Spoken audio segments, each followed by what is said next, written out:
I informed all the guests that the groom had been replaced, but my fiancée still doesn't know. She thinks she can keep it from me, secretly register her marriage with a poor scholarship student, and quietly give him a home. But she doesn't realize, I've already stepped aside generously. Not only did I send the wedding ring and the tuxedo to that poor student, I even replaced the photos at the wedding venue, with intimate pictures of the two of them. Yet on the wedding day, when she discovered that the real groom wasn't me, she broke down completely and tried to search the entire city for me, but by then, I had already disappeared from her world, for good. Chapter 1. Mr. Wang. Just to confirm, you mean the wedding will proceed as planned, but the groom will be replaced by someone else, is that correct?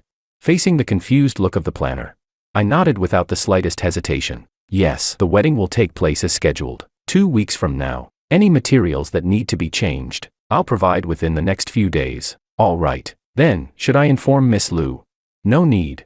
I interrupted instinctively, unable to suppress the emotion in my voice. Seeing her startled expression, I took a breath and explained as calmly as possible. She's quite busy. From now on, any matters concerning the wedding should be discussed with me only. This wedding was the last gift I would ever give to Willow, and since it's a gift, it should only be revealed at the final moment. That way, she'll get a surprise. Leaving the wedding agency, I walked to the roadside, unlocked my phone, and booked a ticket to leave City J. Just as the confirmation popped up, her call came through. I answered, but before I could speak, her soft, gentle voice floated through the receiver. George, my parents said they miss you. They asked me to bring you home tonight for dinner. They also said there's something they want to give you. Can you guess what it is?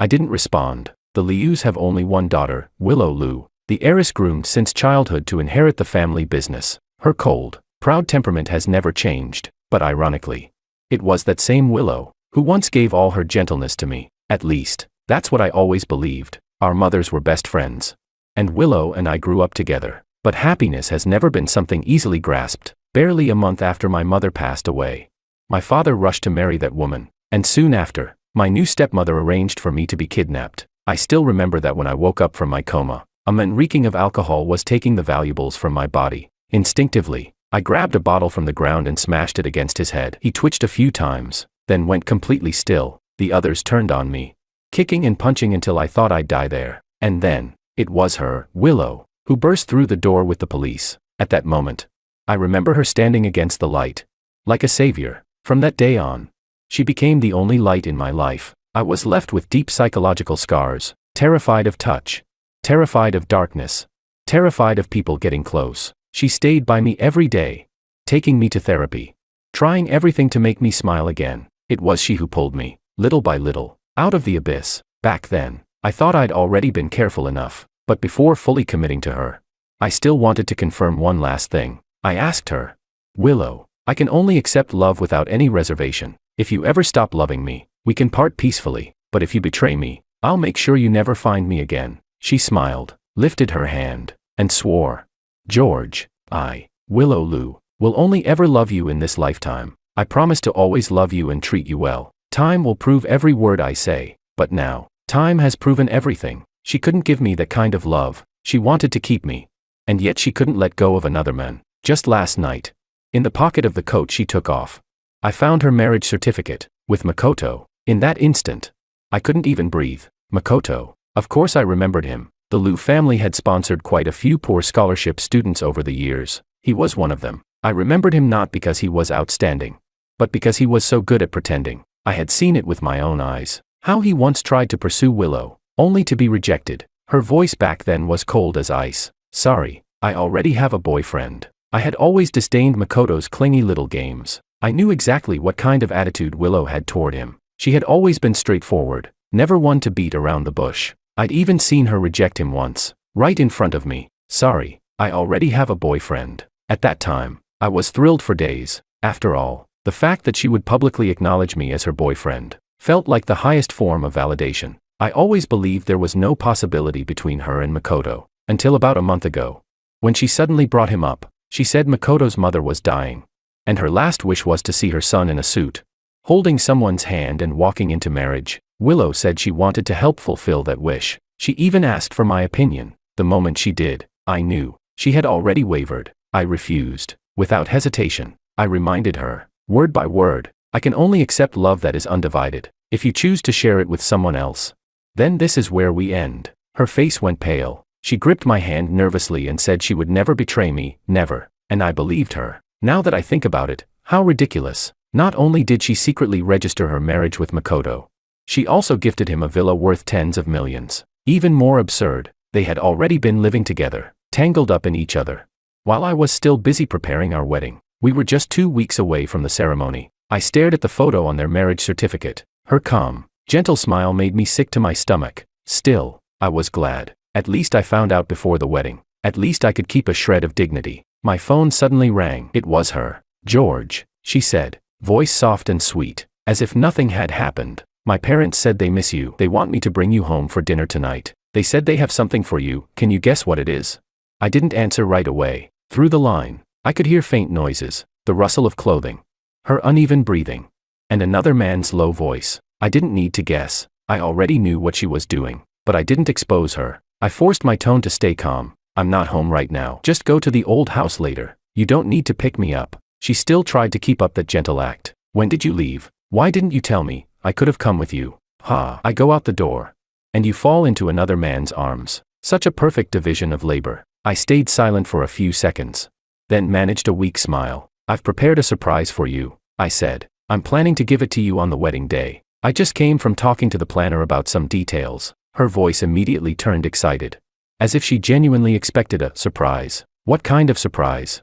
"If I told you now," I said softly, "then it wouldn't be a surprise anymore. You'll find out on the wedding day." Chapter 2. After hanging up, I didn't go straight to the Liu family's old house. I went home, or rather, back to the 300 square meter place that once belonged to us. This was the home Willow and I built together, brick by brick. Every detail carried traces of us, the painting she picked for the fireplace wall, the light tracks I installed beside the living room curtains. I used to think this place would be our forever, but the moment I saw her marriage certificate with Makoto last night, I knew it had all come to an end. Willow had already sent me the rings we were supposed to exchange at the wedding. Those matching diamond rings were designed by her own hand. I had watched her draw every line of the sketch. That day she sat in my lap like a child, explaining the design. "George, look, here I added a hidden slot. When the two rings fit together, they form a heart. We'll never be apart. Okay." Her eyes sparkled, as if she truly believed in forever. I forced those memories out of my head and refused to linger on them. Taking out the ring, I called the local courier. "Hello, I'd like to schedule a delivery. For the recipient's name, I wrote Makoto, since the groom at the wedding wouldn't be me. Then this ring, the one meant to symbolize that we'd never part, rightfully belonged to the new member of our we. I scheduled it to arrive at 9 a.m. on the morning of the wedding. Watching the courier leave, I finally felt like I could breathe again. But I knew, it still wasn't enough. The entire house was full of her shadows. Before leaving, I would erase her from this place, just as she had erased me from her heart. By the time I reached the Liu family's old house, my eyes were still faintly red at the corners. Mrs. Liu glanced toward the door, then looked back at me. "Why do you look so pale? Did Willow give you a hard time?" I smiled a little, trying to steady my voice, to keep myself from breaking down. "No, it's just windy outside." Got something in my eyes. As I spoke, I rubbed at them casually, wiping away the last trace of tears. "If she ever bullies you, you must tell me," Mrs. Liu said, patting my arm. "Willow may be busy, but that's no excuse not to treat you with care." My chest tightened, but all I could do was keep smiling and nodding. I didn't blame her. She'd been good to me, after my mother died. Mrs. Liu had looked after me like family. She simply didn't know the truth. Not long after, Willow's car pulled into the underground garage, but she didn't come upstairs. Mrs. Liu asked me to go get her. I walked down to the garage, and immediately spotted her white sedan with its headlights still on. She was sitting in the driver's seat. The window was open.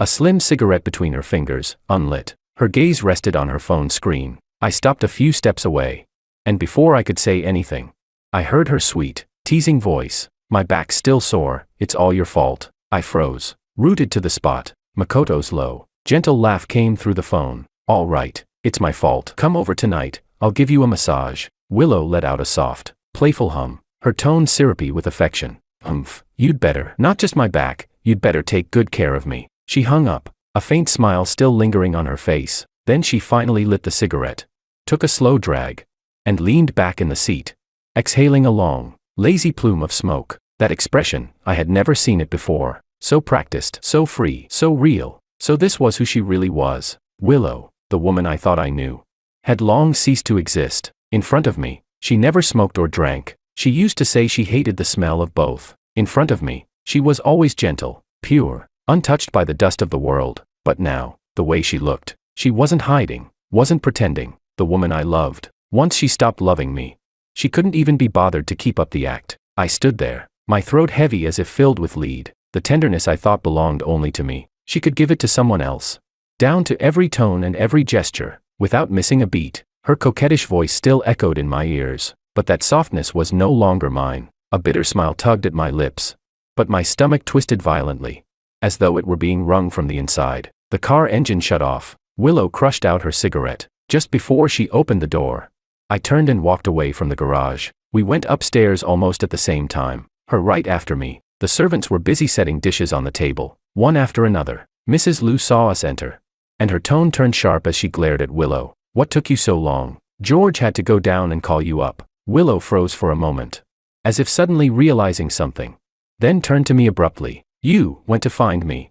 I looked at her calmly, voice light and even. Yeah, I saw you on the phone, didn't want to interrupt, so I came back. Why? Her eyes locked onto mine, tense and unblinking. I'd never seen her look so nervous before. Did you hear who I was talking to? The irony of it almost made me laugh, but outwardly, I didn't let a single emotion show. No, I said smoothly. Wasn't it a client? Who else could it be? I met her gaze with perfect ease. So calm it was almost convincing. Even to myself, her expression finally softened. And she slipped back into that familiar, gentle mask. She took my hand, tracing lazy circles on my palm with her fingertip. Her voice melting into sweetness. Not a client, she said softly. It was about the charity gala next week. I commissioned a set of couples accessories for us. The designer was just calling to confirm. When you're beside me, you'll always be the brightest one in the room, no matter what. As she spoke, all I could hear in my mind was her earlier line over the phone. My back's still sore. It's all your fault. Heh, she said it so naturally, so smoothly, that for a second, even I almost believed her. Charity gala. She used to organize many of those for me. The George Foundation. Donations for blessings. Prayer events. She didn't even believe in gods.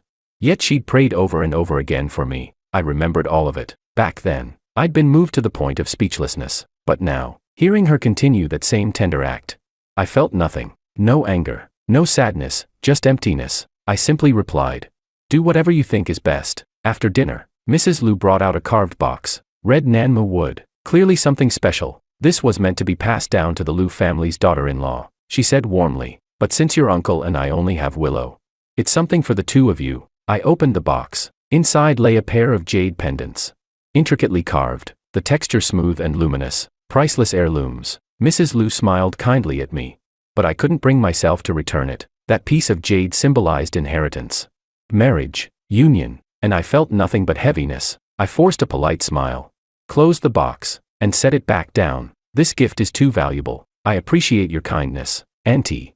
But something so meaningful should be worn on the wedding day. My tone wasn't cold, but it was firm enough. Mrs. Lu nodded, saying she would personally help us put them on that day. I noticed Willow glancing at her watch again and again, as if she couldn't wait for the dinner to be over. Sensing it, I took the initiative to excuse myself. As she walked me downstairs, she kept rubbing her waist lightly, looking as if it still hurt. I glanced at her and asked casually, "What's wrong? Your back hurts?"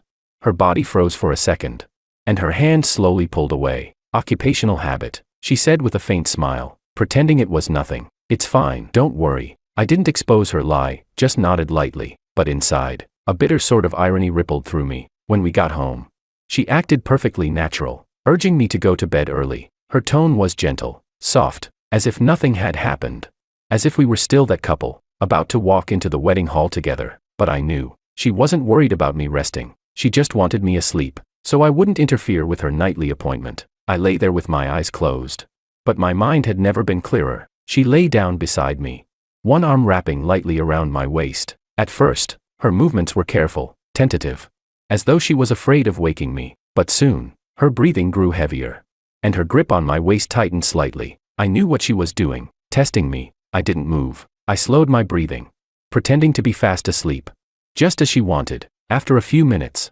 Willow carefully got out of bed. The sound of her changing clothes was faint, but I heard every rustle, every motion. Once she was dressed, her footsteps, familiar and hurried, moved quickly toward the door. A few seconds later, I heard the soft click of it closing behind her. Only then did I slowly open my eyes. I got up, walked to the window, and pulled the curtain open. Through the glass, I watched her car speed out of the gate. The night was thick as ink, and the taillights carved through it, 2 sharp streaks of red, mocking me with their glow. I stood there, my chest heavy, breath caught somewhere between anger and pain. Then I raised my fist and slammed it hard against the wall beside the window. It hurt, but not nearly as much as the fire burning in my chest. Chapter 3. When I woke up the next morning and sat up in bed, a delicious aroma drifted in from the kitchen. The living room was empty, but in the kitchen, a familiar figure moved gracefully among the counters. It was Willow. She was back. My hands clenched instinctively, but I forced myself to stay calm and walked out of the bedroom.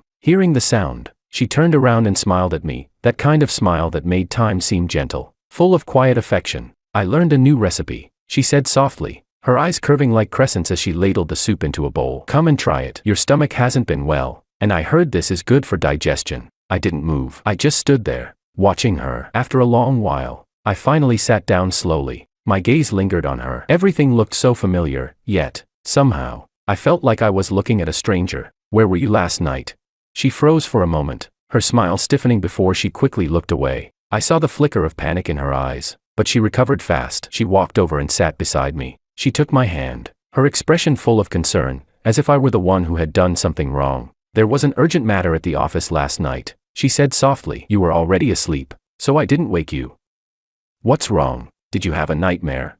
Her voice was gentle, tender, as if she were afraid I might slip back into the shadows of the past. I said nothing. I just stared at her. She kept comforting me with that same worried face, even picking up her phone to call her assistant, asking them to send over some medicine and schedule another therapy appointment for me. That scene, it was all too familiar. I used to believe she was the only light in my endless night. Back then, I could only fall asleep with the help of medication, and she would stay by my side. Sometimes she even slept on the floor, just so she could hold my hand the moment I woke up from a nightmare. I truly believed in her. But now, as her gentle hand rested over mine, I suddenly noticed the faint bluish mark just beneath her collar. She was dressed more modestly than usual, even her neck was tightly covered, but when she rolled up her sleeves while cooking, her disguise slipped. A blurred, intimate kiss mark trailed along the inside of her arm, and in that instant, I knew exactly where she had been last night. She had given her body to another man, and yet here she was, early in the morning, tenderly making me soup, comforting my insomnia, managing my life like nothing had happened. Even her lies were flawless, seamless, as if none of it were real. "Have some soup," she said, placing the bowl of sweet, nourishing broth before me. I looked into her eyes, full of false concern, then down at the bowl. My stomach churned violently. The smell alone made it hard to breathe. I suddenly shoved her hand away. The chair screeched harshly against the floor as I rushed into the bathroom. What surged up my throat wasn't just nausea, it was anger, humiliation, and something even deeper, unwillingness. Willow followed me, her face full of worry. When I stepped out of the bathroom, pale and shaken, she immediately reached out to wipe the water from my lips, but the moment her hand touched me, I instinctively pushed her away. "Don't touch me."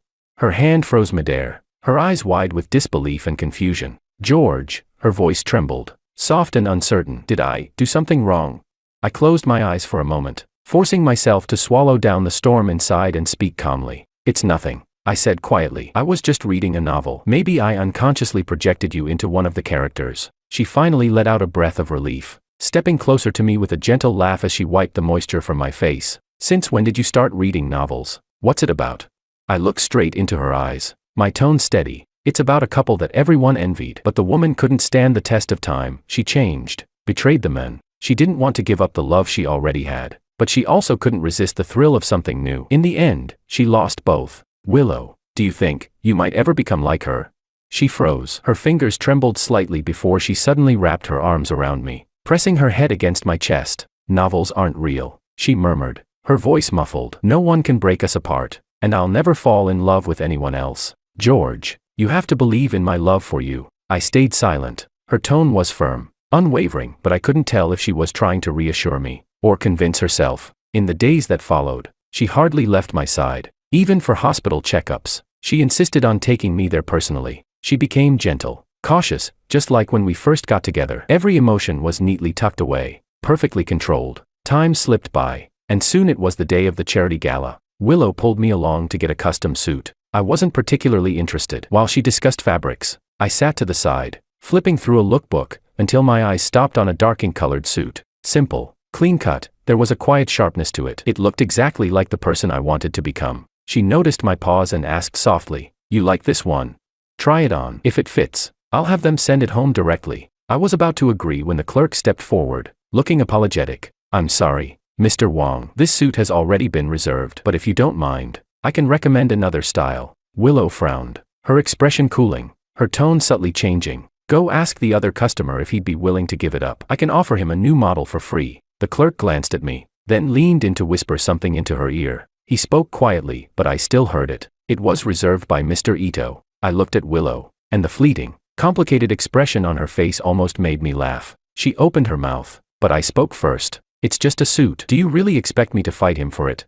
She froze. "It's a nice design, sure," I said evenly, "but whether it's a person or a thing, I don't like taking what already belongs to someone else." Her brows twitched, her gaze unsteady. My words had landed right where they hurt. I didn't bother saying more. I turned, picked out another deep blue suit, and handed it to the clerk. She was silent for a few seconds before following me. In the fitting room, I took off my jacket. My phone screen lit up, countdown, 7 days. Chapter 4. Willow's gaze fell on the countdown notification glowing on my phone screen. Her brows furrowed instinctively. She reached out to take a closer look, but before her fingers could touch it, I stepped out from behind the dressing curtain. The moment the curtain drew open, she froze, as if something had just stunned her. I stood before her in the deep blue suit. Her eyes lit up instantly, wide and bright, staring at me as though she were seeing me for the first time. "George, you look amazing in this color," she said softly. There was pure admiration and affection in her eyes. Once upon a time, just one of her looks like that would have made my heart race uncontrollably.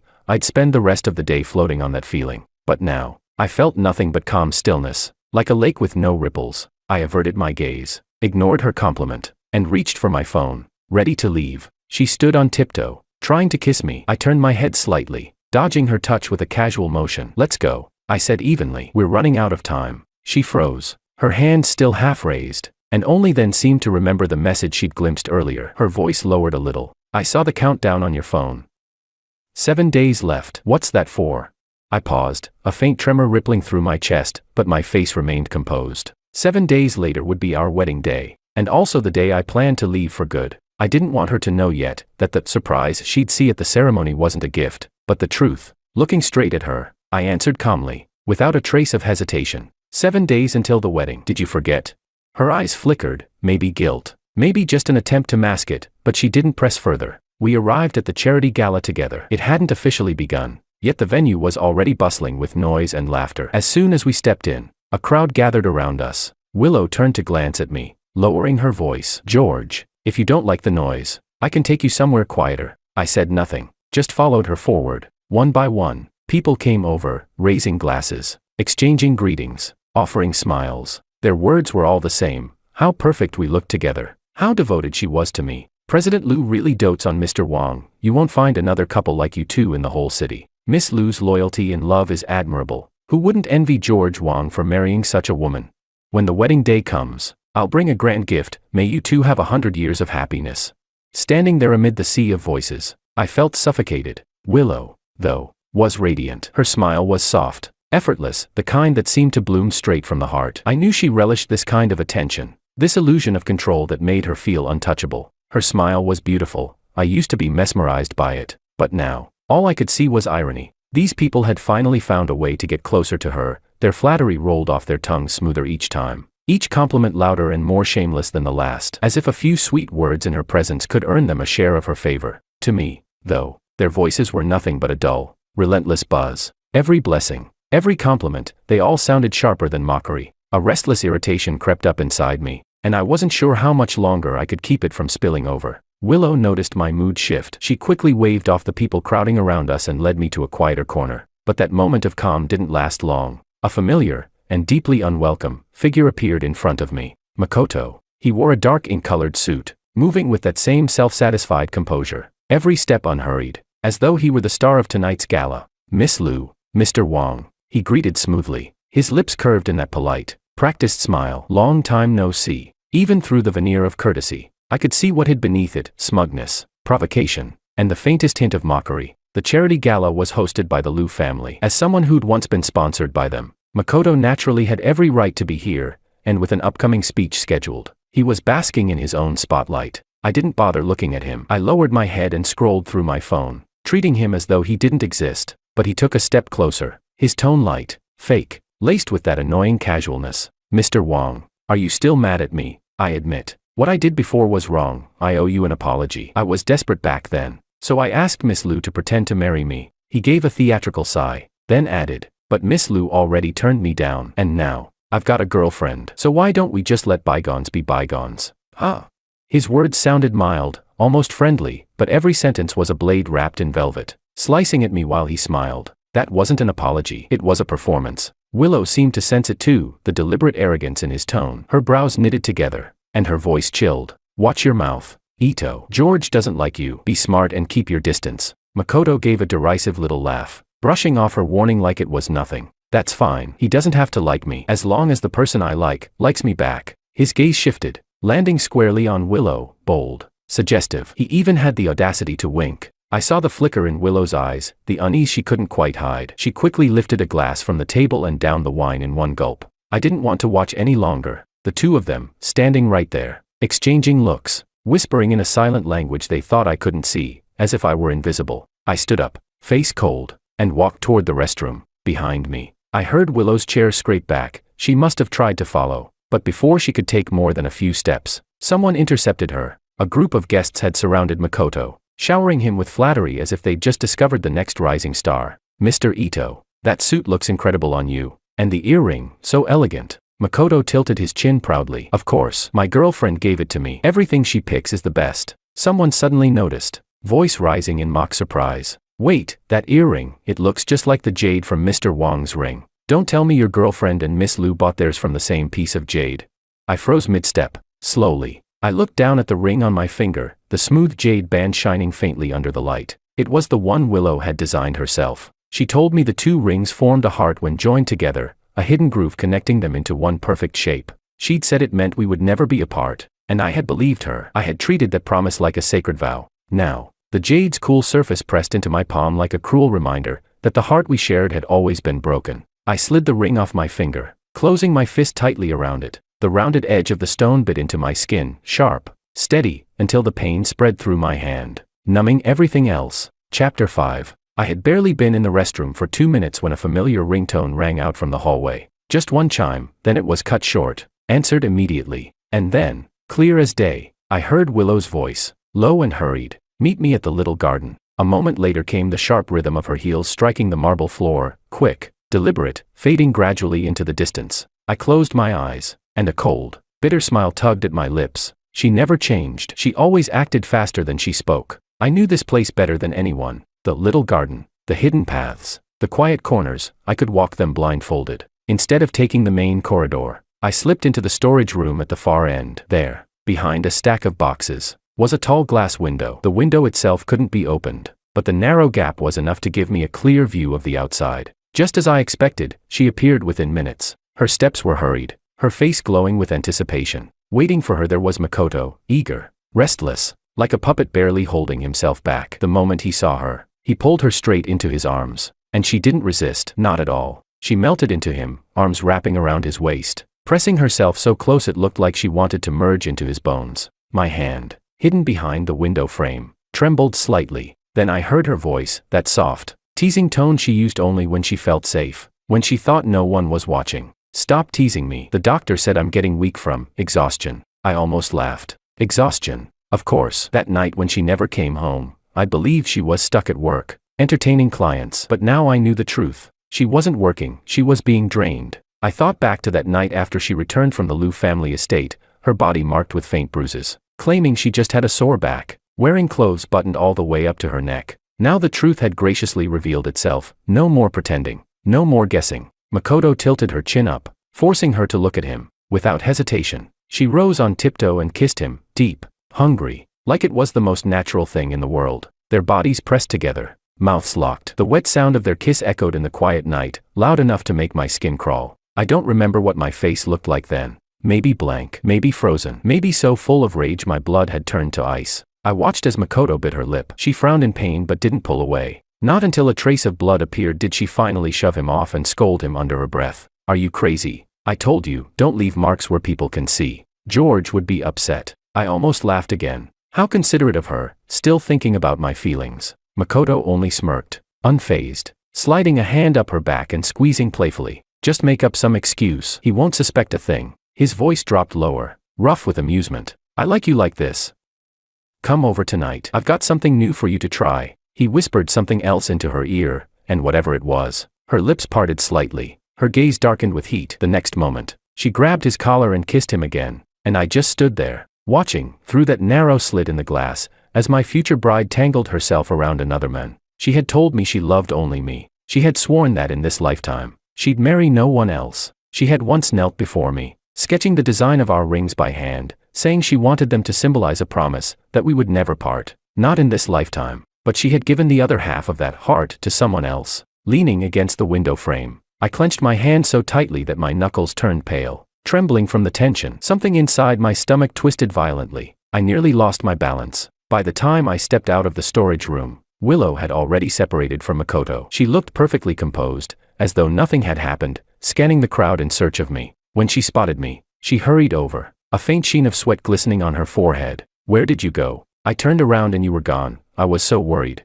She really was a good actress. I looked at her, my gaze deliberately settling on the corner of her lips. The spot where he had bitten her was still red, the blood not yet wiped clean. I took a walk in the garden, I said evenly, my tone calm to the point of mockery. Got some fresh air. Then, casually, I added, what happened to your lip? The instant I asked, her body stiffened. A flicker of panic crossed her face, and tiny beads of cold sweat appeared along her hairline. I didn't say another word, just watched her reaction, waiting to see what kind of excuse she'd come up with this time. Which garden did you go to? She asked, voice unsteady. I let out a faint, humorless chuckle, turning slightly so she couldn't see my expression. The one behind the hall. Lots of people there. Why? Are you that nervous? Can't I take a few steps on my own? Her shoulders visibly relaxed, relief washing over her features as if she'd just stepped back from the edge of hell. It's nothing, she said softly. I just didn't want you to get lost. Her eyes darted away. As always, a tell she never managed to hide. I didn't bother responding. My gaze drifted to the main stage instead. That bastard, Makoto, stood there under the spotlight, giving his speech, talking about how the Liu family had once sponsored him, how their kindness was as deep as the mountains, repeating Willow's name again and again. Each time he said it, his eyes flicked toward us. I didn't need to guess what he'd say next. Beside me, Willow's eyes were fixed on him too. Her expression was complicated, guilt and longing twisting together in the same glance. I saw her bite her lip, or maybe she was just remembering his bite, because the moment she did, pain flashed across her face. I remembered exactly how that wound had been made, and yet, she still hadn't thought of how to explain it to me. Then, as though realizing I was still waiting for an answer, she mumbled, I've been a little overheated lately. Got a blister near my lip and accidentally scraped it. What a clumsy lie. I laughed under my breath, cold, humorless, and didn't bother exposing her. I'm tired. I'm going home. I turned away without waiting for her reaction. I didn't want to see that panicked look on her face again. She hurried after me, her grip tight around my wrist, almost desperate. Wait, I'll tell my parents, we'll go together. In the end, she took me back to the old Liu family estate. She said her mother wanted us to stay for the night, a final gathering before the wedding. I didn't refuse, but after washing up and lying down, I felt like I was sinking into a deep, silent well. My body was exhausted, yet sleep refused to come. Leaning against the pillow, I half closed my eyes, listening to the faint tapping of her fingers on her phone screen. Then came a soft laugh, low, throaty, and unmistakably flirtatious, the kind of laugh a woman only makes when she's speaking to her lover. I kept my eyes shut, forcing myself not to imagine who she was texting, what they were saying, or what secret little game they were playing. I don't know how much time passed before she gently shook me awake. George, she whispered, kissing my cheek lightly. Mom wants to talk to me for a bit. I'll be right back. If you wake up, just call me. Okay.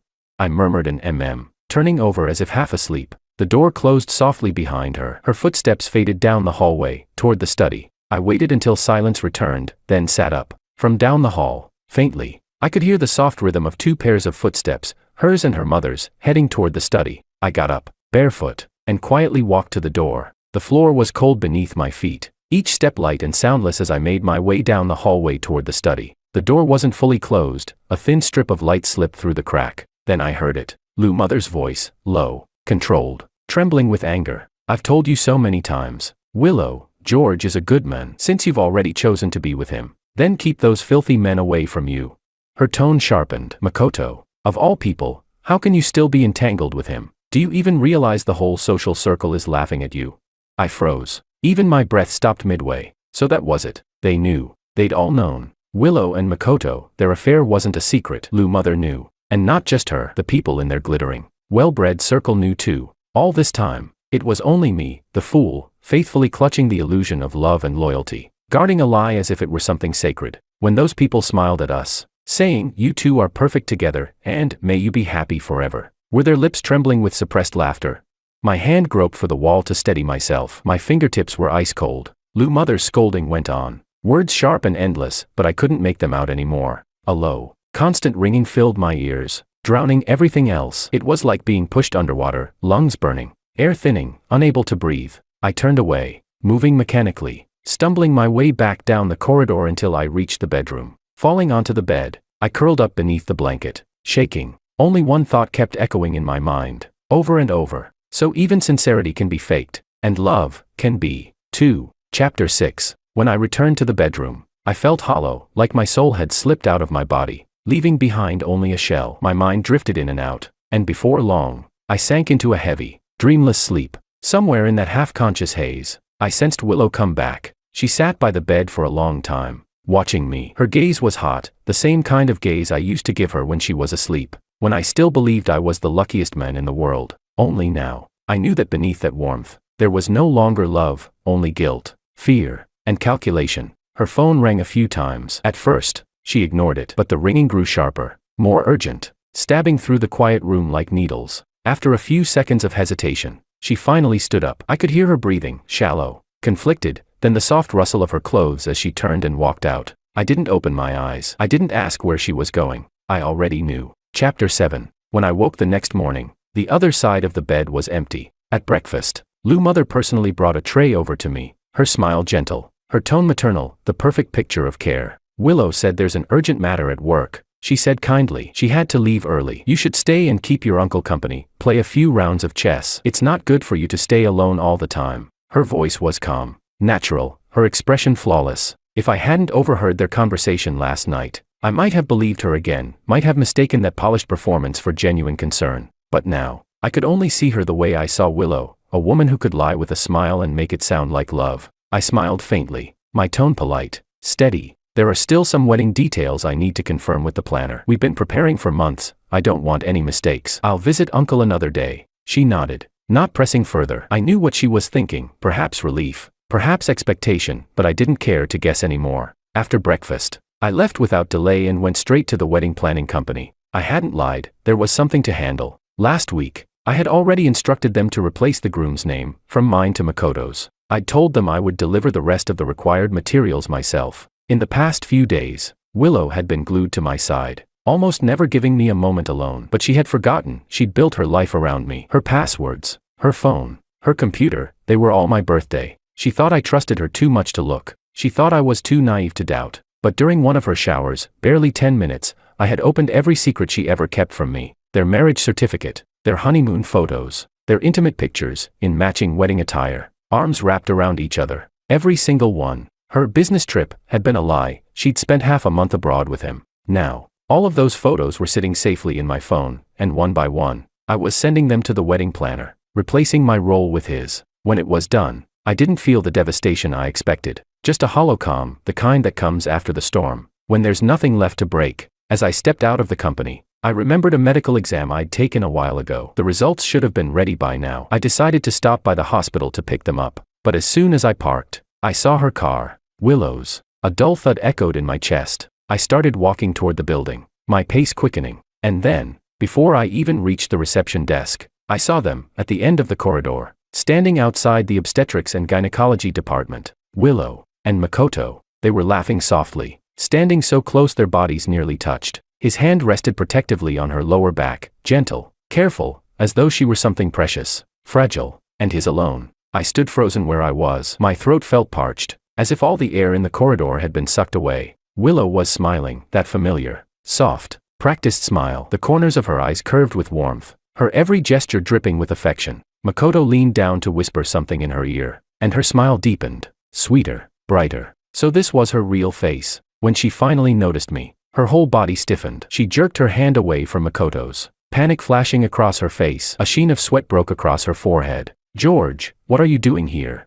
I looked straight at her, my voice so low it almost frightened me. "Came to pick up my medical report." I didn't look at her again, only at Makoto. That smug, composed mask he wore so well. Willow hurried forward, grabbing my arm, her tone flustered, words tumbling over one another. I got into a minor car accident this morning. Makoto happened to be passing by and brought me here." She hesitated, eyes darting nervously before she added the sentence that nearly made my lungs collapse. "After the checkup, I found out I'm pregnant." "George, aren't you happy?"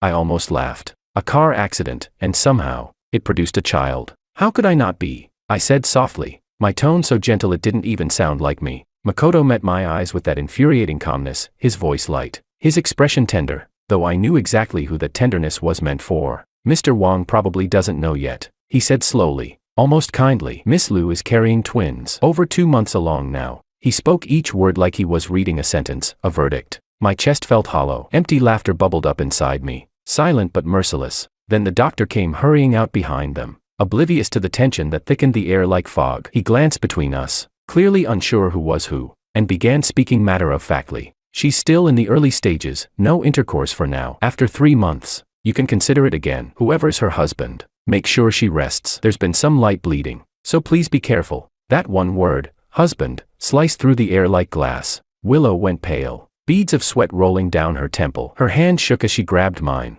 dragging me out of the hospital before I could say a word. I didn't resist. I didn't speak. I just let her lead me, like a puppet, hollow and weightless. Once we were outside and the noise faded, she finally let out a small sigh of relief, forcing a smile as if nothing had happened. "It's probably just because I've been tired lately," she said lightly. "I'll take better care of myself. George, don't worry." I tried to smile back, but nothing came out. She knew exactly why she was bleeding, and so did I, but I didn't bother exposing her anymore. I had told her before, if she ever betrayed me, I would disappear from her life forever, and I meant it. But before I vanished, I had a final wedding gift prepared, one she would never forget. On the drive back, her phone kept lighting up. Each time, she'd glance at me nervously, waiting until I turned my head before unlocking it quickly. It was a message from Makoto. "Makoto, Willow, what do you think we should name the babies? Come over later, we can decide together." Her fingers froze, her face tightened. Then she quickly typed a reply. "Willow, we'll talk about names later. Don't say things like that again when George is around. If he ever finds out the babies aren't his, you don't want to know what will happen."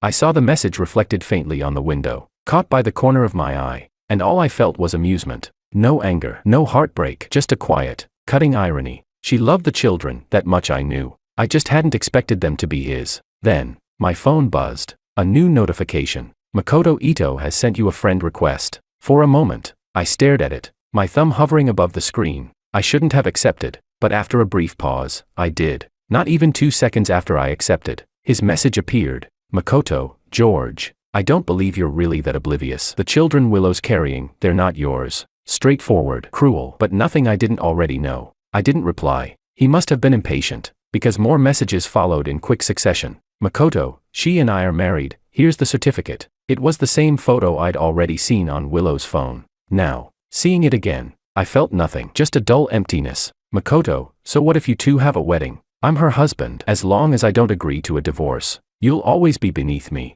"Makoto, she spends time with me every day. She's wild in bed, maybe you're just not man enough for her." "Makoto, she's told a lot of people about us. You really think they envy you? They're laughing at you behind your back." "Makoto, remember the suit I wore at the charity gala? She designed that for me. You can't imagine how much she loves me." "Makoto, if you two hadn't grown up together, you'd never even be qualified to stand beside her." Then came the photos, intimate, explicit, sent one after another, like bullets in slow motion. I just stared at them, expressionless. How ridiculous. He thought flaunting his victory would make me crumble. He thought possession was the same thing as love, but the truth was, his arrogance only made me calmer. Just then, Willow leaned over, her voice sweet, oblivious. "What are you looking at so intently?"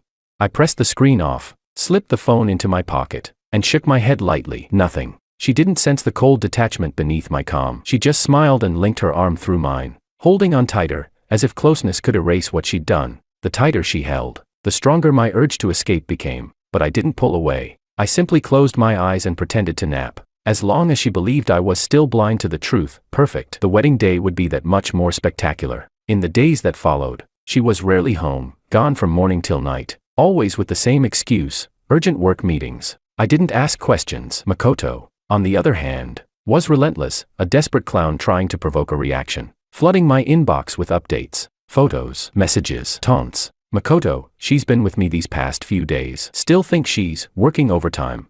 Makoto, we went shopping for baby clothes. She's already picked out names for the twins. In one photo, she stood in a maternity store, smiling softly as she ran her fingers over a pair of tiny shoes. In another, he was bent over, pretending to listen to her stomach, his cheek pressed to her belly, both of them laughing. Makoto, what do you think, George? On the wedding day, do you think she'll run away? She's going to be the mother of my children. After all, Makoto, when she walks down that aisle, it won't be toward you, it'll be toward me. Message after message, every word a dagger meant to pierce, but I didn't reply, not once, because, for once, he was right about something. There would be someone running away on the wedding day, but it wouldn't be Willow, it would be me. Chapter 8. The days Willow was away turned out to be the most relaxing ones I'd had in a long time. Alone, I quietly sorted through everything in the house that belonged to me, packed it all up, and moved it to the small apartment I had prepared in advance, a place known to no one, a place that would finally be mine. The 300-square-meter house, once crammed with traces of our 5 shared years,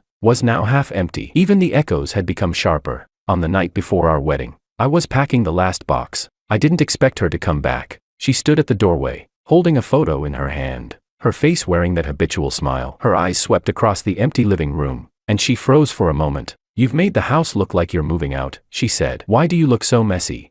I paused, casually brushed the dust off my face, and replied evenly, just clearing out some clutter. After the wedding, we can bring in new things. She clearly misunderstood, thinking I was preparing for our new life together, not realizing I was preparing to leave her for good. She stepped closer and handed me the photo. I had this one restored. It's our first picture together after we started dating. Do you remember it?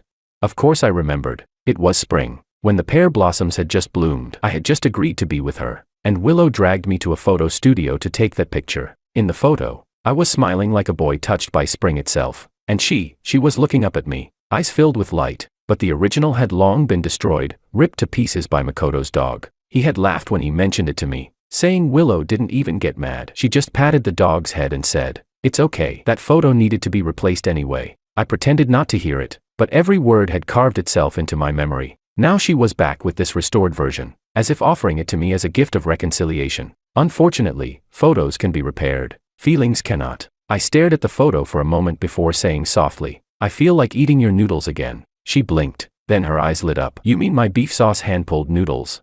"Yeah," I nodded. "Let's have dinner together." It was one of my most humiliating memories. When she first rescued me, I was starving, devouring noodles like a stray dog. She sat quietly across from me, watching as I finished 3 bowls without saying a word. The next day, she went to a small restaurant and secretly learned how to make them, spent a month just to recreate that flavor for me. That was the first time I ever mistook pity for love. Maybe this meal could serve as the final period at the end of our twisted relationship. She agreed immediately, smiling like a child finally granted her long-awaited wish. But when the 2 steaming bowls of noodles were placed on the table, her phone rang. I knew exactly who it was. Her relaxed face turned stiff. After hanging up, she looked at me, guilt and hesitation clouding her eyes. "George, there's an emergency at work." I lifted my head and looked at her. Didn't call her out on the lie. Didn't expose her. I simply smiled, stirred the noodles in my bowl, and said, "It's fine. Work's important. Go ahead. There'll be plenty of time later." She seemed startled, confused by how calm I sounded.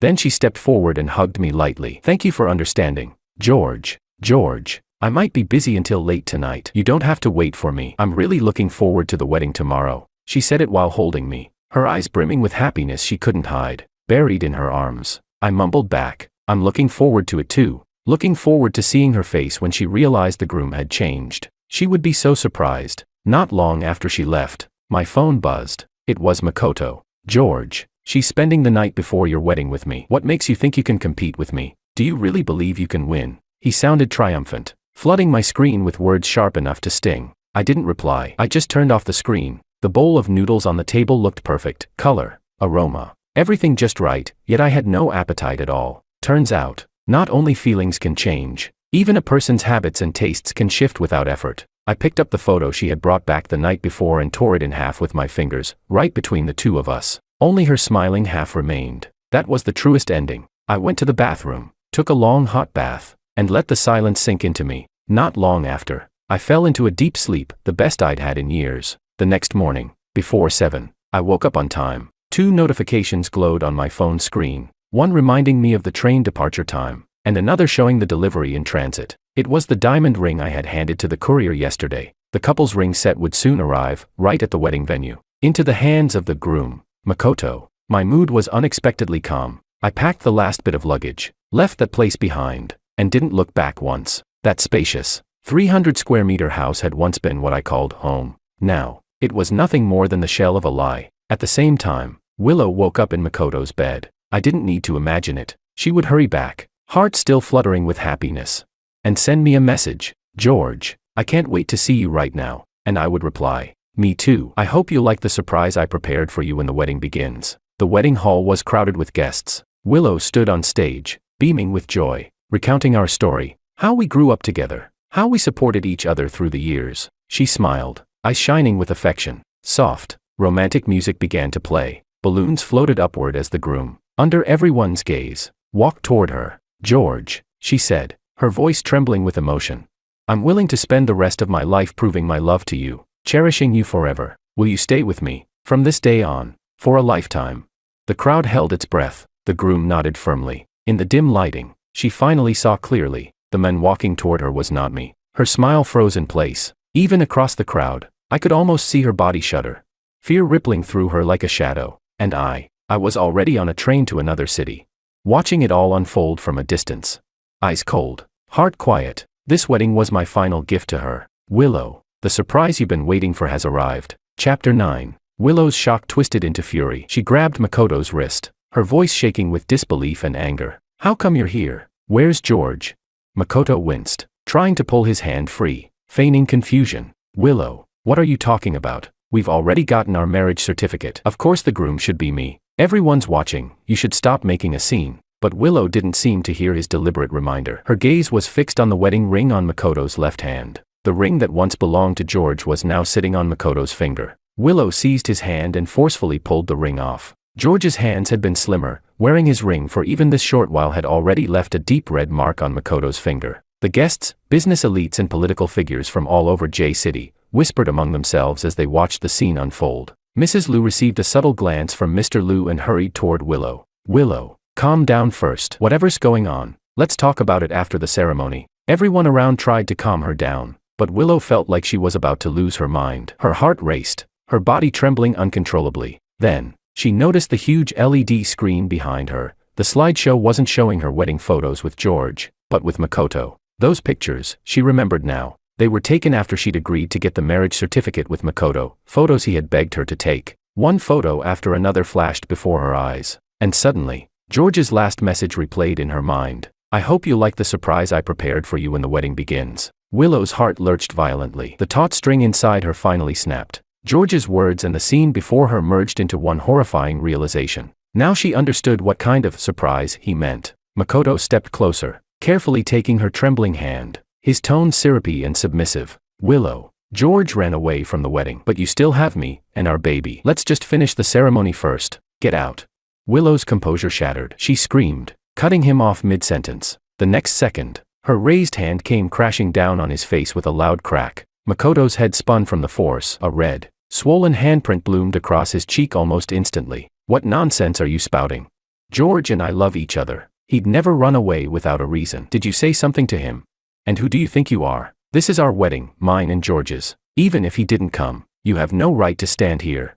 Makoto's ears rang. Willow's words blurred into a distant buzz. The slap had been so hard his vision swam. He stumbled backward, lost his footing, and fell from the nearly 1-meter-high stage. A sharp crack followed by his scream. His calf bone had snapped. My leg.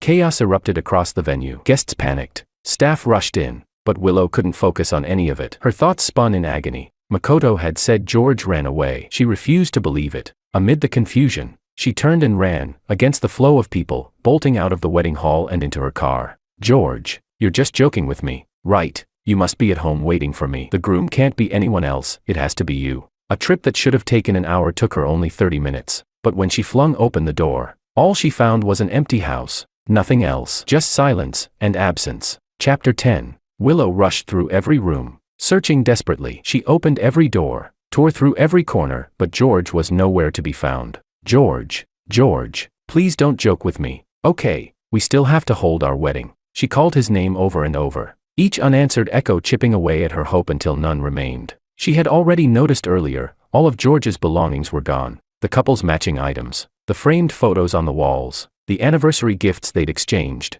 Every trace of his existence in this house vanished. She should have realized it last night, when she came home and sent something off, but she ignored it. On the dining table, the 2 bowls of noodles she'd cooked the night before still sat untouched, and the first official photo they'd ever taken together, now torn in half, lay carelessly discarded beside them. Only her half remained. Willow felt as though her own heart had been ripped apart just like that photo, raw, bleeding, and beyond repair. At that moment, she finally understood, George was truly gone. But why? No matter how hard she tried to think, she couldn't figure out what had made George leave so suddenly. Her phone rang. Willow's hands trembled so badly she could barely hold it steady. When she finally managed to grab the phone, her heart lifted, only to crash again when she saw the name on the screen. It wasn't George, it was Mrs. Liu. Her breath hitched, the emotional whiplash left her dizzy, and a sharp cramp twisted through her stomach. As soon as she answered, Mrs. Liu's angry voice exploded through the speaker. Willow, is it true what Makoto said, that you're pregnant? And when did you two even get a marriage certificate without telling us? Willow, how could you be so foolish? It's one thing to play around, but to get pregnant with Makoto's child and still want to marry George, what were you thinking? Have you found George yet? Willow's voice was completely hoarse from screaming earlier. When she finally managed to speak, her tone was lifeless. George is gone. Mrs. Liu's voice carried through the line, sharp with both anger and disappointment. He's the kind of man who can't stand even a grain of sand in his eye. No wonder he insisted I give him the jade pendant only on the wedding day. He must have discovered what happened between you and Makoto. Mrs. Liu continued speaking, but Willow couldn't hear another word. Her mind echoed with just one sentence. He must have discovered what happened between you and Makoto. Then, a memory surfaced, George's warning on the day he agreed to be with her. Willow, I can only accept love that holds nothing back. If you stop loving me, we can part peacefully. But if you betray me, I'll make sure you never find me again. Mrs. Liu's speculation and George's words looped endlessly in her mind, torturing her until she felt like she was losing her grip on reality. George left because he had found out about her and Makoto. As she forced herself to think clearly, the truth began to unravel before her eyes. Her affair with Makoto had been full of cracks and clues. George must have seen through her betrayal. That's why his behavior had become increasingly distant, increasingly strange. But during that time, she had been too focused on Makoto, so much that even when she noticed George's subtle change, she brushed it aside. Now she realized, everything had been warning her. She just refused to see it, foolishly believing she was still in control. Chapter 11. Willow's chest ached with a dull, unrelenting pain, the weight of guilt threatening to crush her. But no matter what, she had to find George. Between them, the story couldn't end, not until she said it was over. Forcing herself to focus, Willow redialed George's number, but again and again, every call went unanswered. Then she opened WeChat, scrolled to his pinned chat, and sent a message, only to see that sharp, cruel red exclamation mark appear. George had blocked her everywhere. She stared blankly at her phone, on the verge of losing her mind. Even if he left, where could he possibly go? George's father had remarried years ago after his mother's death, and his stepmother had once even schemed against him. After being rescued, his relationship with his father had turned ice cold. He would never go back there. Willow spent a long time searching before she managed to find contact information for George's old friends. But everyone she called responded with the same startled question. Isn't today your wedding? How could he possibly be here? Each time, her fragile hope crumbled a little more. Despair swallowed her whole, until finally, she called George's closest friend, David. The moment he heard Willow's voice and her reason for calling, he gave a short, derisive laugh. Looking for George? Willow, stop dreaming. A cheating woman like you doesn't deserve to see him again. You don't even have the right to know where he went. Willow ignored his insults. Hope flared weakly inside her again as she clutched the phone, speaking fast, desperate. You do know where he is, don't you? Tell me, please. Whatever you want, I'll give it to you. I can pay you. Before she could finish, David spat out a sharp TCH. So you think a bit of money makes you special? Your cash means nothing to me, Willow. Even a dog would shake its head at your so-called remorse. Willow didn't even realize the call had ended. She kept speaking into the void, voice breaking with sobs. I really know I was wrong. Please, I'm begging you, tell me where George is. When she finally noticed the line was dead, she tried calling again, only to find she'd been blocked. Willow let out a hoarse scream and pounded her fists against the floor until her skin split open. blood smearing across the cold tiles. But she didn't seem to feel the pain. She just kept hitting, again and again, as if punishing herself could undo what she'd done. She didn't know how much time had passed when the front door opened again. After half a day of repeated heartbreak, a flicker of impossible hope still sparked in her chest. Maybe it was George. But when she looked up and saw Mrs. Lu step inside, the last of her strength collapsed. Her shoulders slumped, her whole body folding in on itself. Mrs. Lu looked at her, this broken, blood-stained mess of a woman, and felt both anger and pity. I warned you again and again to cut things off with Makoto, but you wouldn't listen. And now look at you, tearing yourself apart like this. Willow didn't know how to respond. Back then, she had thought she could balance both George and Makoto, that she could keep her perfect life intact. But she'd forgotten, there's no wall that can hide a secret forever. She regretted it now. Deeply, truly regretted it. She had thought everything was under control, that because she hadn't fallen in love with Makoto, because it was just a game, nothing would go wrong. But she was wrong, terribly wrong. Mrs. Lu's voice went on, relentless. Makoto's leg is broken, and it was because of you. We can't just ignore him now, especially since he's the father of your child. George chose to leave without saying anything. That means there's no going back. You already registered your marriage with Makoto, and you're carrying his baby. Stop looking for George. No. Willow snapped, her voice trembling but fierce. She lunged forward, snatching Mrs. Lu's phone from her hand. I won't give up. He only blocked me, not you. She quickly found George's number in the contacts and dialed. The ringtone dragged on for what felt like forever before the call finally connected. Hello.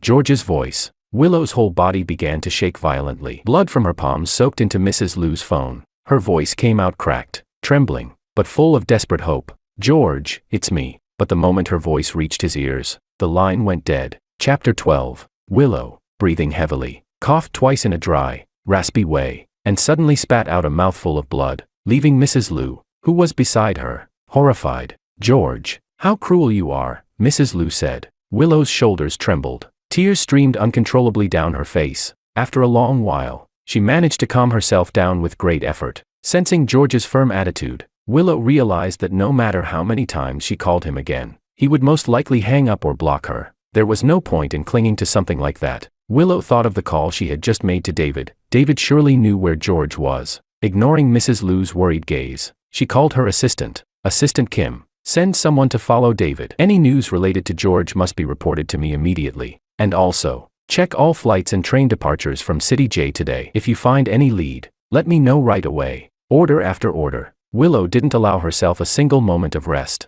Only by keeping herself busy could she stop the pain from consuming her. Mrs. Lu opened her mouth several times, but finally said what she had wanted to say earlier, trying to persuade Willow to let it go. Willow, the world is huge. If George is determined to leave, what can you really do to find him? What happened at the wedding was witnessed by so many people, it's already spread throughout City J. This could affect not only you, even the Lu family could get dragged into it. The best thing now would be for you and Makoto to make a public statement together, with a PR team backing you up. Willow interrupted Mrs. Lu in a tone that left no room for argument. Mom, don't try to convince me. Whatever happens, I have to find George. If he comes back, I'll accept whatever comes my way. But giving up on finding him would be no different from asking to be killed. So, no matter what it took, even if she had to move heaven and earth, she would find George. After saying that, Willow didn't even bother wiping the blood from her hands or the corners of her lips. She left the house straight for the office. The romantic scandals involving her, the ones she had tried so hard to bury, were spreading further and further. But at that moment she couldn't care less. In City J, cars and planes came and went endlessly. Assistant Kim managed to gather the list of all flights and trains that had departed from City J on the day of the wedding. After several days of investigation, Willow discovered that George had bought tickets to more than 10 cities within the country and to 6 foreign countries on that same day. Willow looked at the nearly 20 destinations spread across the table and gave a bitter half-smile. George had truly made up his mind to erase his tracks, but even knowing that, Willow couldn't bring herself to give up on him. She eliminated one wrong location after another, but it was like searching for a needle in a haystack. Despair consumed her again. 5 full days had passed since the wedding. She had slept less than 5 hours a night, spending the rest of the time tracking George's whereabouts, all in vain. On the 6th day, while giving instructions to Assistant Kim, exhaustion overcame her and she fainted on the spot. She remained unconscious for 2 days, 1 full day and 1 night, and when she finally woke up, Willow found herself lying in a hospital bed. She pulled out the 4-line to leave, but just as she got up, someone stopped her. Willow, your mother said you haven't rested for days. You should recover before you leave, or I'll be too worried. said a voice. Even for our child's sake, you can't keep being this stubborn. It was then that Willow realized Makoto was also in the room. Makoto's leg was in a cast, and his face showed a worried expression. Willow's face turned cold instantly. She shoved Makoto's hand away forcefully. Get this straight, who do you think you are? You think you have the right to call my mother Mom? Willow spat. Makoto's eyes fell on Willow's barely noticeable baby bump, and his tone revealed a joy he couldn't hide. We're legally married and have a child on the way. Besides, so many people saw us celebrate the wedding. My mother already acknowledged my position. Yesterday we were even picking baby names together. Listen, I like these too. The fragile thread of sanity in Willow's mind snapped in an instant. She grabbed Makoto by the neck with one hand, tightening her grip with every second. Chapter 13. Makoto's face slowly turned from pale to red, then to a purplish blue. Terrified by the icy look in Willow's eyes, he forgot to struggle, and a horrifying thought surfaced in his mind. Willow truly wanted to kill him. Mrs. Liu came in and screamed in shock at the sight. That scream jolted Willow back to her senses. Her grip suddenly loosened, and she lowered her gaze to meet Makoto's eyes, filled only with fear and panic now. Word by word, she interrogated him. On the day of the wedding, why were you the one who showed up? And how did you get George's wedding ring? These past days, Willow's mind had been consumed entirely with searching for George, leaving her no time to think about anything else. Now, seeing Makoto again, question after question burst forth in her mind. Makoto gasped for air, too frightened to hide anything. He recounted everything that had happened after Willow left him that day. Not long after you left, I received a delivery. The package contained that pair of wedding rings. As for everything else, it was the wedding planner who called me and told me to go to the venue. I just thought, if I could take George's place and marry you, that would be enough for me. I didn't think too much about it. Now free, Makoto scrambled away, nearly tripping, and hid behind Mrs. Liu. Willow immediately contacted the head of the wedding planning company. Her sharp gaze locked on Makoto. If I find out you're lying to me, I swear I won't forgive you. A few minutes later, Willow received the answer. Half a month before the wedding, George had already informed the wedding planner that the groom would be changed. The doubts that had haunted her finally had an explanation. But that explanation struck her like a knife to the heart. So George had been preparing to leave her long before the wedding day. Willow collapsed to her knees, unable to comprehend how George could be so cruel, how he could just walk away like that. All those years of love between them, did they really mean so little to him? Yet, if she hadn't first succumbed to Makoto's temptation and betrayed George, he would never have been driven to such a heartless decision. Willow slapped herself hard, once, twice, but the regret gnawing at her only grew stronger. Suddenly, the sound of her phone ringing cut through her despair. It was Assistant Kim's voice coming from the speaker. Director Liu, we've received information about Mr. Wang from Mr. Kim. Willow's eyes lit up instantly. Tell me. The person tracking Mr. Kim managed to take a distant photo of him chatting with Mr. Wang. Based on the background, Mr. Wang should currently be in Lhasa, Tibet. A moment later, a blurry, enlarged photo arrived on Willow's phone. Even though the image was so fuzzy that the face was nearly unrecognizable, Willow knew at a glance, it was George. She stared at the photo with an almost obsessive intensity. Book me the earliest flight to Lhasa. I'm going to find George.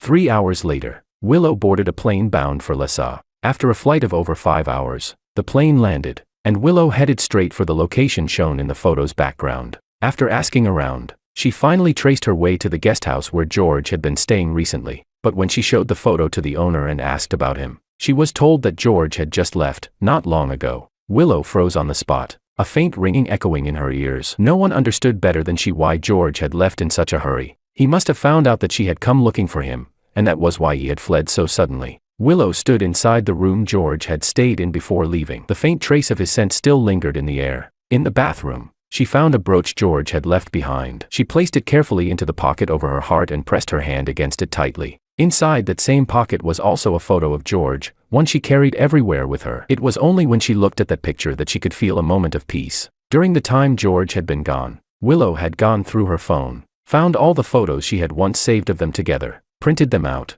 and pasted them on the wall one by one, each in the exact place she remembered. She had also repurchased all the matching couple items and the same clothes George used to wear, every single piece. Only by doing that could Willow convince herself that George hadn't really left her completely. It was as if he had simply gone on a long trip, and maybe, someday, he would come back. Following the same method as before, Willow sent Assistant Kim to the train stations and airports to investigate George's whereabouts. But this wasn't City J, and Assistant Kim was almost mistaken for a suspicious person and detained. In the end, they couldn't find out anything at all. Chapter 14. I returned to City J, or to be precise, I returned to the city that Willow once dreamed of, building a future with me in. Of course, I already knew she had come back too. 2 days ago, she was still in Lhasa, frantically searching for me, and now, she's slunk back to City J, disheveled and defeated. I heard she's at it again, her old tricks, following David, prying into my whereabouts, even digging up people we'd both long lost contact with, trying to cozy up to them again. From afar, I watched her, like a headless fly, crashing into anyone who had ever had anything to do with me. At first, I only observed with cold detachment, but soon, there were more and more reports, and eventually, some people even came directly to ask if Willow and I had had a fight. They said Willow had gone mad, that she was looking for me everywhere. I simply replied, coldly, no comment. I had already given her every chance I could possibly give, but it was as if she never understood human language. The less response she got, the more obsessed, the more desperate she became. In the end, I was utterly exhausted. Did she really think that just because I had blocked her for so long, it meant I was afraid to face her? That day, I finally unblocked her. No greetings, no warnings. I just dumped everything I had straight onto her. The photos of her and Makoto registering their marriage, which I'd taken from her coat pocket. The intimate pictures and honeymoon records stored on her computer, which I had copied while she was taking a shower. The messages Makoto himself had sent to provoke me after she got pregnant, along with those bed photos. I didn't leave out a single one. I sent them all. The phone screen crackled like gunfire. Click, click, click, and with each message sent, I felt a little lighter. When I finally sent the last one, I let out a long breath, as if all the suffocating weight of the past 2 years had been uprooted and thrown in the trash. Then, I turned off my phone and boarded a flight to Paris. It was a 10-plus-hour journey, an entire night, and I slept better than I ever had before. No nightmares, no memories. When I landed in Paris and turned my phone back on, the screen lit up like an ocean of notifications. I wasn't the least bit surprised. As expected, it was all from Willow. Missed calls, a flood of WeChat messages. I opened our chat, glanced at her first message, and couldn't help but sneer. George, you finally contacted me. You've forgiven me, haven't you? Ha. She hadn't even looked at what I'd sent, and she was already rushing to play the part of the remorseful lover. The rest were long strings of pleas for forgiveness. She said she knew she was wrong, that she'd spend the rest of her life making it up to me, that if I just came back, she'd give up everything. I didn't reply to a single one. Her messages got longer and longer, turning from a few sentences into 1,000-word essays of repentance. But I'm not her teacher, and I'm certainly not her God. I never intended to give her anything like forgiveness. I didn't send those things to make her see how much I was hurting. I sent them to make her understand. I'm not the same George who used to tolerate her, coax her, and forgive her. It's not about how deeply she hurt me. It's that I've completely let her go. She didn't just betray love, she betrayed the last shred of faith I had in her. I only wanted her to know, I'm not crazy, I'm not stupid, and I'm not so blind as to realize too late who she really loved. I already know everything, and no matter what, I will never forgive her. I just hope Willow will finally stop disturbing my life. But clearly, Willow misunderstood, or perhaps pretended not to understand at all. She kept sending message after message, begging for forgiveness. Reading them, all I felt was bitter irony. Back when I gave Willow all my heart, she took it for granted, entangled with Makoto instead. She must have known what would happen when the truth came out. Yet she still indulged herself in Makoto's so-called tenderness, unable to break free. I even gave Willow a chance to confess everything. If she had just told me the truth, we could have ended things peacefully, but she didn't. She chose to keep me in the dark, treating me like a fool. Chapter 15. The clock turned back a dozen hours earlier, when Willow received George's messages. For a moment she thought she was hallucinating. She stared at the screen, frozen for over a minute. Before it finally hit her, she wasn't dreaming. She didn't even open the messages. Her heart was pounding with hope, convincing herself that maybe George had finally forgiven her, that he must have reached out because he wanted to reconcile. But after sending several replies and receiving no response, her initial joy slowly drained away, replaced by an overwhelming sense of panic. She held her phone tightly, waiting. 1 hour, 2 hours. From sunrise to sunset, she waited, but George never replied. Her phone slipped from her numb hands, crashing onto the floor and shattering into pieces. Willow picked it up, trembling, and finally opened George's messages. The moment she saw what he had sent, her breath caught in her throat. A sharp, indescribable pain pierced her chest, and that pain quickly turned into blazing fury. Ever since the day George had run into her and Makoto coming out of the obstetrics department at the hospital, Makoto had deliberately exposed their secret relationship in front of him. Now, staring at those photos and messages, the very things she had once done for Makoto, Willow realized that Makoto had turned all of it into weapons to stab straight into George's heart. The pain was so intense she could barely breathe. Only now did Willow truly see it clearly, how many terrible things she had done, how deeply she had hurt George. She couldn't imagine how he had endured it all, how he had forced himself to act normal and spend those final 2 weeks with her, carrying all that knowledge inside. If the situation were reversed, if George had done all this with another woman, Willow knew she would have gone insane. Once, she had loved George so deeply. So how had things come to this point? A sudden thought flickered across her mind, turning her gaze ice cold. If Makoto hadn't approached her on purpose, none of this would have happened. She never would have done anything to betray George. Now George was gone, and that man, Makoto, the one truly responsible for all this, how could he still live so comfortably, so shamelessly unbothered?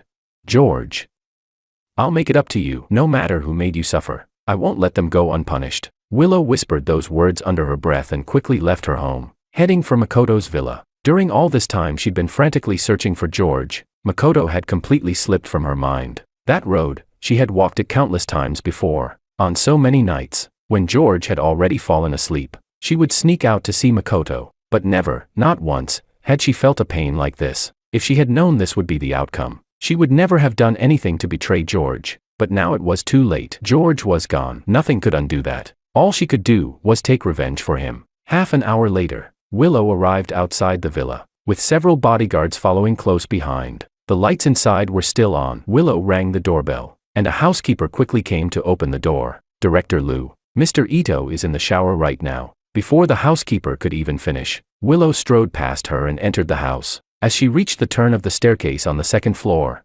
Makoto, wrapped in nothing but a bath towel, stepped out, alerted by the noise. When he saw who it was, his eyes lit up with excitement. He deliberately loosened the towel around his waist, letting it slip slightly downward to reveal his chiseled abs and the faint outline of his Adonis belt. Willow, what brings you here so late? Makoto walked up to her and grabbed her hand, tracing lazy circles on her palm with his fingertips. Willow lowered her gaze to their intertwined hands, and a wave of disgust surged through her. She thought of all those times she hadn't been able to resist temptation, all those moments of weakness when she had let Makoto touch her, and the fury that rose inside her nearly made her want to tear him apart right there. Just as Mrs. Liu had said, Makoto's cheap and manipulative seduction tactics were obvious to anyone with eyes, but back then, her relationship with George had grown dull, monotonous, so dull that she found herself craving something dangerous, something thrilling. So when Makoto began his deliberate pursuit, Willow pretended to waver, and eventually, she gave in. The first time, guilt had consumed her. She didn't even know how to face George afterward. But George trusted her so completely that her shame faded, little by little. Once turned into twice into countless times, until she was completely lost in the affair. And worse still, she had even become pregnant with Makoto's child. Willow's eyes hardened, the light in them turning sharp and cold. She had no intention of playing along with Makoto's flirting. Instead, she glared at him with icy fury. Makoto, I warned you, she said, her voice low and cutting. I told you not to expose our relationship in front of George. Chapter 16. Makoto's cheerful expression froze instantly. The panic flashing in his eyes was plain to see, and in Willow's cold gaze, it looked utterly ridiculous. It was the height of summer, yet goosebumps prickled all over Makoto's skin. He had already experienced firsthand how terrifying Willow could become when it came to George, twice. In fact, that kind of fear was something he never wanted to relive a third time. After all, he was nothing more than a scholarship student sponsored by the Liu family. How could he possibly stand against Willow? Makoto struggled to compose himself, forcing an innocent expression onto his face. He couldn't let Willow find out that he had been the one who sent those messages to George. Thankfully, he had deleted the chat history long ago. Trying to steady his trembling body, he spoke in a calm tone. Willow, what are you talking about? I never contacted George. Whatever happened between us, he must have heard it from someone else. Willow suddenly grabbed Makoto's wrist, yanking his phone out of his hand. She opened his WeChat. There wasn't a single trace of the provocative messages she had already seen. Not even George's name in his contacts list. Makoto forced a composed look, taking his phone back, though his voice quivered uncontrollably as he spoke. See, I told you, there's no way I would ever. Willow's cold laugh cut him off. Without hesitation, she gestured for the bodyguards behind her to restrain him. Makoto, you think I'll believe a few weak excuses from you? If I didn't have proof, do you think I'd bother coming here? She shoved her phone in front of his face, showing the forwarded chat logs that George had sent her. The color drained from Makoto's face. The bodyguards lifted him off the ground. His toes barely grazed the floor, and behind him was the staircase. If they let go, he'd go tumbling down. Makoto's panic turned into desperate pleading. Willow, please, just let me stand. I didn't mean to send those things. I was jealous of George, That's all. I couldn't stand the thought of you marrying someone else, but that's because I love you so much. Please, forgive me just this once.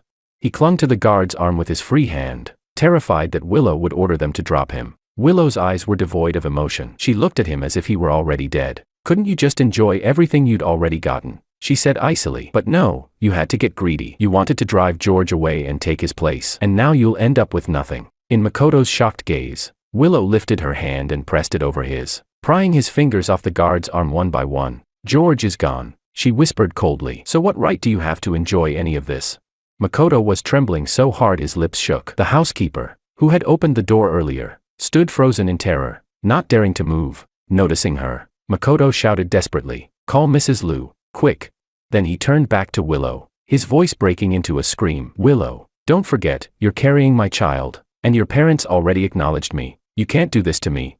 But his threats meant nothing. Willow's grip didn't falter. One by one, his fingers came loose, and then, with a sharp shove, Willow pushed him. Her eyes were cold, expressionless, as she watched Makoto tumble down the stairs. For Makoto, that half-minute of falling felt like an eternity. When he finally hit the ground, his already injured leg twisted unnaturally, and blood trickled down his forehead. He looked up at Willow standing atop the staircase, untouched by chaos, her eyes utterly void of pity. Something inside him snapped. What little reason he had left was consumed by hatred. "Willow, you're pathetic," he spat hoarsely. "George is gone, and you're dumping all the blame on me. But what did I even do wrong? Before I sent him those messages, he already knew about your affair. In the end, it was you who couldn't control yourself. You kept saying you loved George more than your own life. What a joke. No wonder he replaced himself with me at the wedding. It was his way of getting revenge. If you love him that much, then go and confess to him yourself." Chapter 17. Before long, Makoto lost consciousness from excessive blood loss. Willow stood there, watching coldly, without a trace of pity. The only flicker of emotion she showed was a brief flash of shame, when Makoto's words had pierced through to the truth she'd been trying to avoid. She already knew from the messages George had sent her that he'd discovered her affair long before Makoto's taunting ever reached him. But her sin was hers to atone for, and she intended to apologize to George face to face. As for Makoto, the one who had started it all, he didn't deserve to walk away blameless. The housekeeper, trembling, made the call. Within minutes, Mrs. Liu arrived at the villa with an ambulance close behind. Mr. Liu came too. When he stepped inside and saw the blood covering the floor, fury overtook him. He slapped Willow across the face, the sound echoing through the hall. "You wretched girl, haven't you caused enough scandals already? Now you want to kill Makoto too?"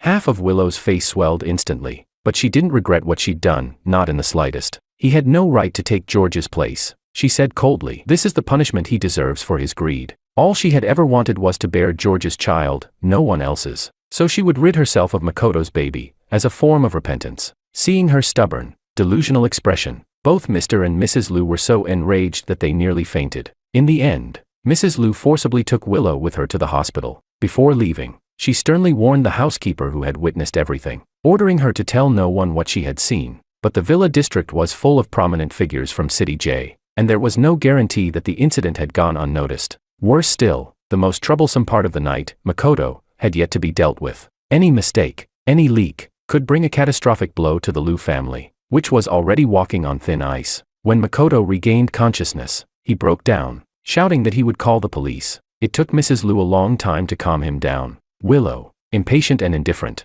stayed at the hospital for less than half an hour before leaving. Whether Mrs. Liu managed to silence Makoto through threats or bribes, she didn't care. She knew that if her parents discovered what she was about to do next, they would try to stop her. So, after leaving the hospital, Willow went to another clinic, where she scheduled an abortion. When it was over, her face was ghostly pale as she forced herself to walk home. All she wanted now was to find George, to stand before him, confess everything, and tell him how much she missed him. Back in the cold, empty house, everything looked exactly as it had before George left, but his presence was gone. Moving like an automaton, Willow cooked 2 bowls of noodles and placed them exactly where they had sat on their last night together. Then she opened a bottle of wine and sat down across from the empty chair. "George, I made your favorite noodles. I punished Makoto for you today. The baby, it's gone too. But when will you forgive me? When will you come back to me?"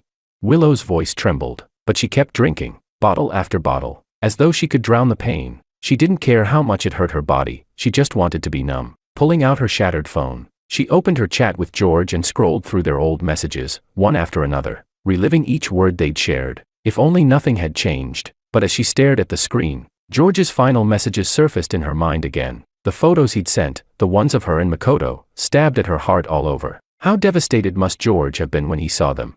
Her breath hitched, and she clutched her chest, gasping for air. Since George had left, she hadn't had a single night of peaceful sleep, except that one time when exhaustion had made her collapse. No matter how she rearranged the house to look like George had never left, it was still an illusion. Chapter 18. When Willow groggily woke up, it was already evening the next day. The 2 bowls of noodles on the table had long congealed into a sticky lump, and the floor was littered with overturned bottles. It was the height of summer, and the stench of fermented alcohol mixed with spoiled noodles filled the air, suffocating and sour. But Willow seemed completely numb to it all, as if she had become one with the decay around her. Days passed, empty, meaningless, indistinguishable, and still, there was no news about George. Whatever Mrs. Lu had promised Makoto, it worked. The men who had once shouted about calling the police had fallen silent. But in City J, the names of Willow and the Lu family were already ruined beyond repair. Unable to bear it any longer, Mrs. Lu had tried countless times to convince Willow to pull herself together. When every attempt failed, she finally brought a psychiatrist to treat her daughter, but Willow refused to cooperate. The sessions had little to no effect. Once upon a time, Willow had been disciplined, rarely touching cigarettes or alcohol. Now, barely a month after George's departure, she had fallen deep into addiction to both. She was trying to numb herself, to erase the pain, to forget everything, but deep down, she knew it was useless. And yet, what else could she do? George, she murmured hoarsely, you always hated it when I drank or smoked. Why won't you show up and stop me? Then. I miss you so much. Please come back to me. Willow kept drinking, one bottle after another. Her body, weak from sleepless nights and intoxication, began to blur the line between reality and illusion. Otherwise, how could George be standing right there in front of her?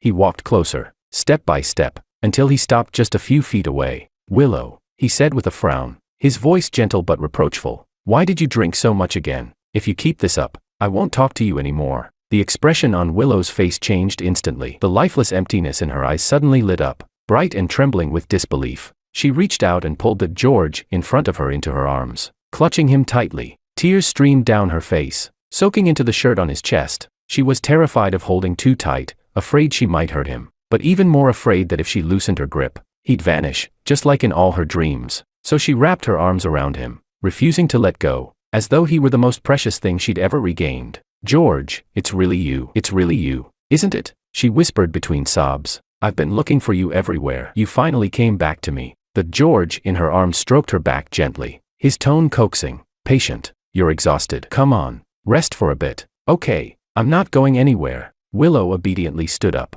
though her hand never let go of his. She led George to the bedroom, clinging to him as though afraid he might dissolve into thin air. It all felt like a beautiful dream, but if George was truly willing to come back to her, then so what if it was a dream?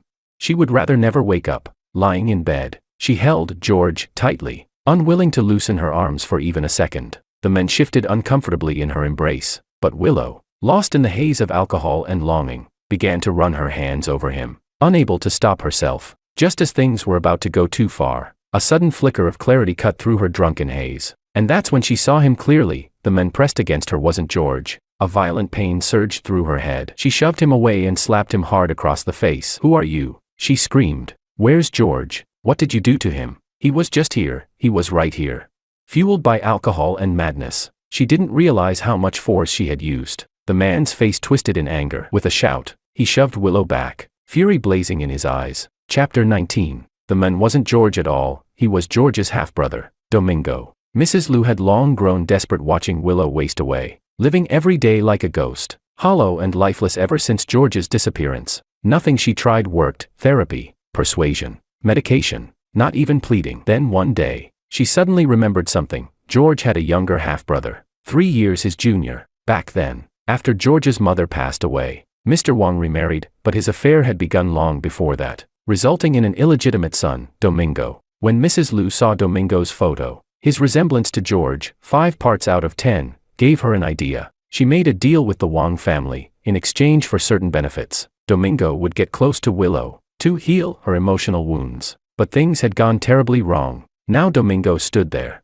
blood trickling down his forehead from the wound he'd gotten when she'd pushed him earlier. He tried to leave, but Willow's grip on his wrist was unyielding. Willow wasn't a fool. The moment her mind cleared and she looked at Domingo, At the faint similarity in his face, it all fell into place. "You're George's brother, aren't you?" she said in a trembling voice. "Call him. I don't care what you have to do, just make him come back. Whatever you want, I can give it to you." Domingo scoffed, rolling his eyes. "What's so great about him? Huh? He's just some bastard without a father or mother." The words had barely left his mouth before Willow's gaze turned ice cold. She stared at him, her tone razor-sharp and deadly. "I won't allow anyone to insult George," she hissed. "Say one more word like that, and I'll kill you." Domingo's mocking smirk faltered under her threat. He reluctantly pulled out his phone and dialed George's number. The line rang for a while before someone finally picked up. A voice, heavy with irritation, spoke from the other end. "Domingo, what do you want? You woke me up." Domingo hesitated for a moment, then said, "Dad. Dad's seriously ill. He wants to see you. You should come home." I froze for a full minute, trying to recall from some dusty corner of my mind the name Domingo. It had been so long since I'd heard it that I'd nearly forgotten. I even had a half-brother, and that so-called father. "I have nothing to do with the Wong family anymore," I said flatly. "Whether he lives or dies, it has nothing to do with me. Don't call me again." I couldn't see Domingo's face, but his mask of politeness dropped completely when he spoke again. His tone dripped with resentment. "No wonder Dad never wanted you. George, you're such a disappointment. First abandoned by your father, now by the Liu family. You really got what you deserved." That sentence cut through the fog of sleep in an instant. My voice turned sharp and cold as a blade. "Willow told you to call me, didn't she?" Though it sounded like a question, I already knew the answer. Domingo gave a low, mocking laugh. "So what if she did? I just can't stand you." Click. I hung up before he could finish. Back in the villa, Willow, already weak from blood loss, barely managed to whisper a few words, her voice faint and trembling. "George, I never meant to abandon you." Then everything went dark. By the time Domingo realized she wasn't moving, panic struck. Terrified of being implicated in her death, he called Mrs. Liu. Thanks to that call, Willow's life was saved, barely. Now, she lay unconscious in the hospital bed. 2 full days had passed. Mrs. Liu waited by her side, anxiety eating away at her heart. "George." She looked up sharply when Willow murmured the name, thinking she was finally waking up, but the doctor gently explained that it was only a reflex, a subconscious response. George's departure had become a shadow lodged deep in Willow's heart, a wound that refused to heal. Staring at her daughter, so frail, so thin she was almost unrecognizable, Mrs. Liu finally broke down. Chapter 20. It was only after declining Liu Auntie's call several times that I finally picked up. The ringtone rang again and again, sharp and jarring in this foreign morning. I had already guessed why she was calling. Who else could it be about, if not Willow? When the 7th call flashed on my screen, I stared at it for 2 seconds, hesitated, and finally slid to answer. "George. Auntie really has no other choice. Please, don't hang up." Her voice on the other end was hoarse and trembling. I could tell she was genuinely crying. I stayed silent for a few seconds, trying to keep my tone steady. "Aunt Liu, what is it?"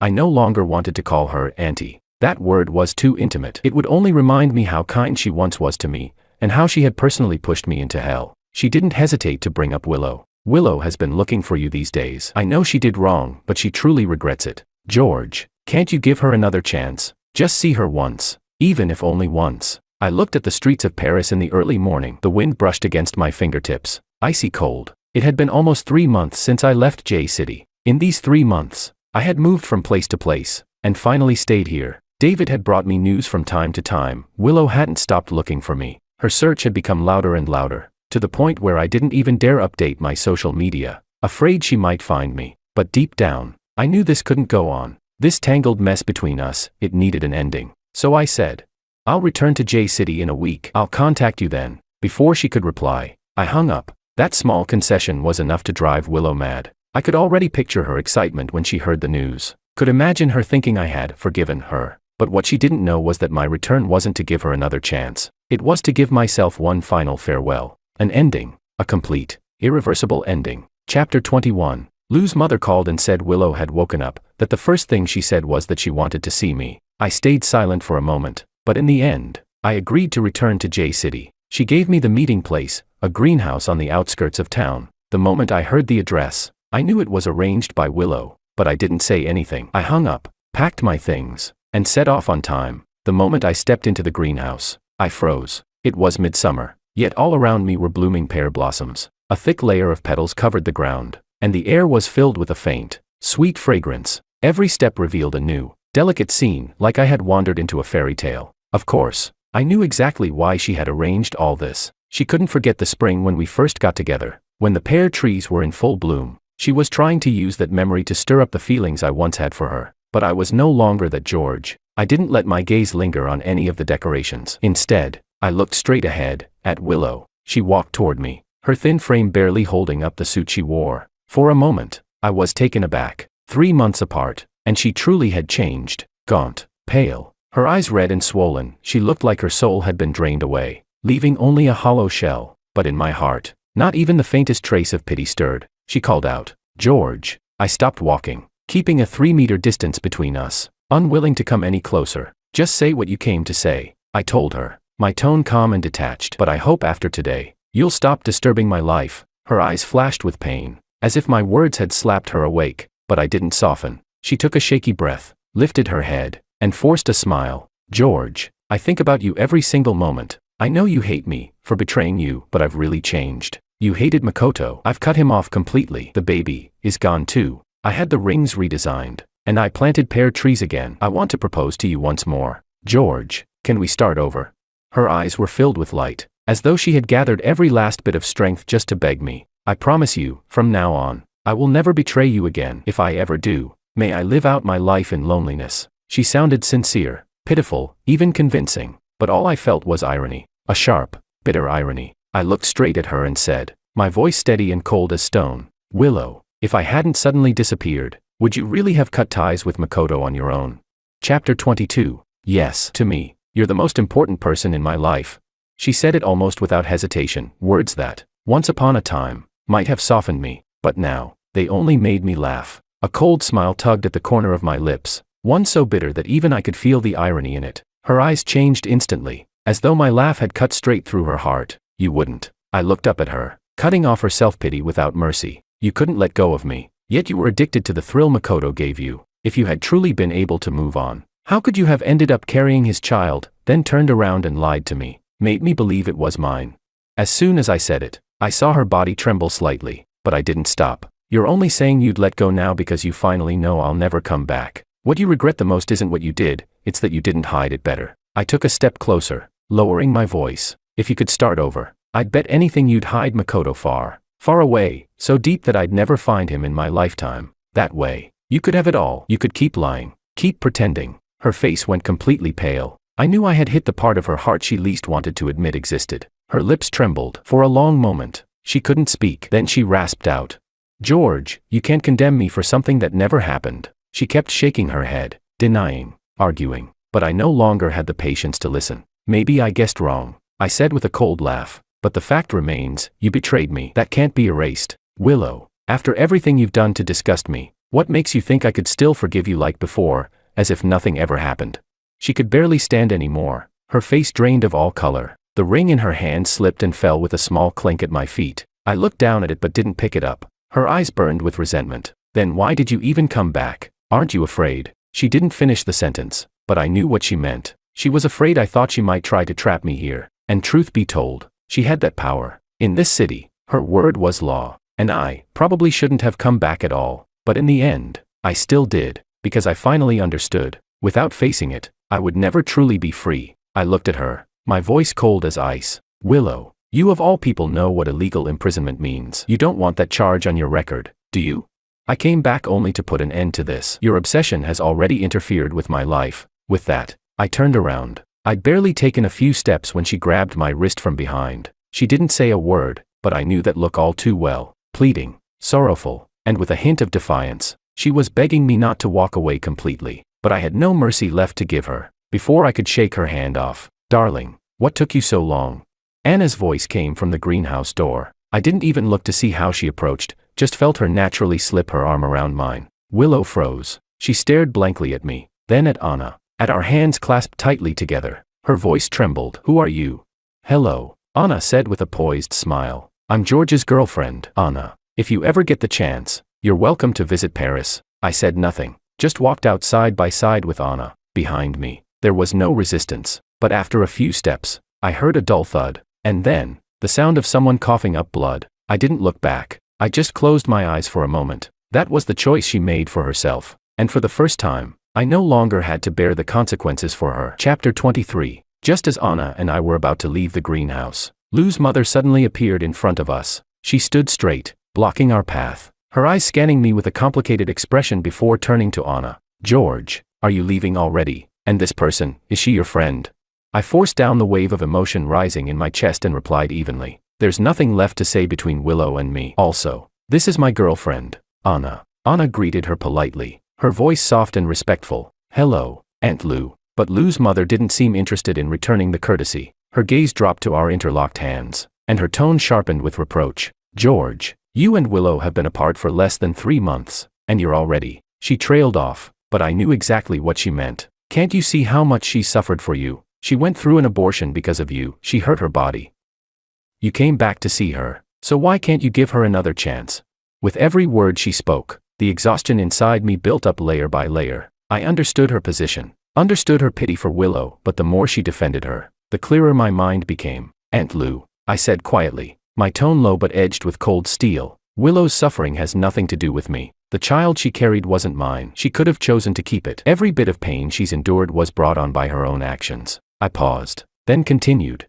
"I agreed to come back and see her because you were once kind to me, but that doesn't mean I owe her anything. Willow could betray me right before our wedding, but now that I'm in a relationship after our breakup, I'm supposed to ask for your permission. Why? What gives her that right?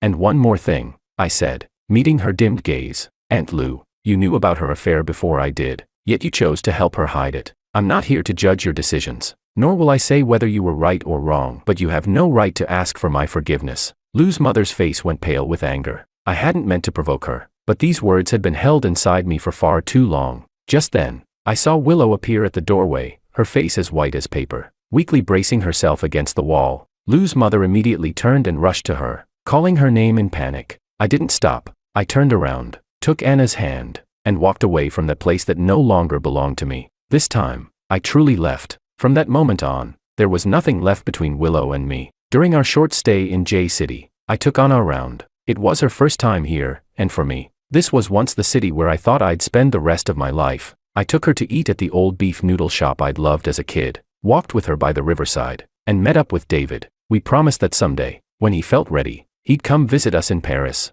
And then, Anna and I left J City together. The moment the plane touched down in Paris, I finally exhaled. For the first time in a long while, it was a genuine sigh of relief. I had met Anna the first time I came to Paris. That day, I'd just landed, exhausted, disoriented, and nearly scammed by an agent while looking for an apartment. It was Anna who stepped in, helped me out of the situation, and brought me to a safe listing through one of her friends. After that, we occasionally had meals together, chatted a bit, and gradually grew close. She once told me I was quiet, like the kind of comic book hero she had loved as a child. I smiled at that but didn't respond, until one day, she told me seriously that she liked me, and I didn't refuse. It wasn't out of impulse, nor was she a replacement. I knew exactly what I was doing. I no longer loved Willow. From the moment I sat alone at our wedding venue and saw the marriage certificate with her in another man's name, whatever love I had left for her had completely burned out. If anyone thinks accepting a new relationship less than 3 months after a breakup makes me cold-hearted, so be it.